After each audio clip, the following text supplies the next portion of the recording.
নমস্কার, আমি পাপিয়া। শুরু করছি আজকের টুকিটাকি। সামনেই ভূত চতুর্দশী।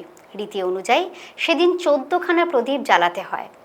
বাড়িতে কোন কোন স্থানে সেই 14খানা প্রদীপ রাখতে হয়, আসুন সেটা জেনে নিই। প্রথম প্রদীপ রাখুন বাড়ির ঠাকুর ঘরে। দ্বিতীয় প্রদীপ দিন ঠাকুরের আসনে বা মা লক্ষ্মীর সামনে। তৃতীয় প্রদীপ দিন তুলসী তলায়। চতুর্থ প্রদীপ রাখুন বাড়ির দক্ষিণ দিকে। পঞ্চম প্রদীপ রাখুন বাড়ির মূল প্রবেশদ্বারে। ষষ্ঠ প্রদীপ রাখুন কোনো অশ্বত্থ গাছের নিচে।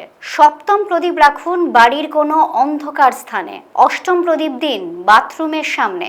নবম প্রদীপ রাখুন বাড়ির ছাদে। দশম প্রদীপ রাখুন বাড়ির যে কোনো জানলায়। একাদশ প্রদীপ দিন বাড়ির ব্যালকনিতে বা বারান্দায়। দ্বাদশ প্রদীপ রাখুন শোয়ার ঘরের দরজার সামনে। ত্রয়োদশতম প্রদীপ রাখুন রান্নাঘরে। চতুর্দশ প্রদীপ রাখুন রান্নাঘরের জানলায়। এরকম টুকিটাকি টিপস যদি পেতে চান, দৃষ্টিভঙ্গিকে অবশ্যই ফলো করে যান।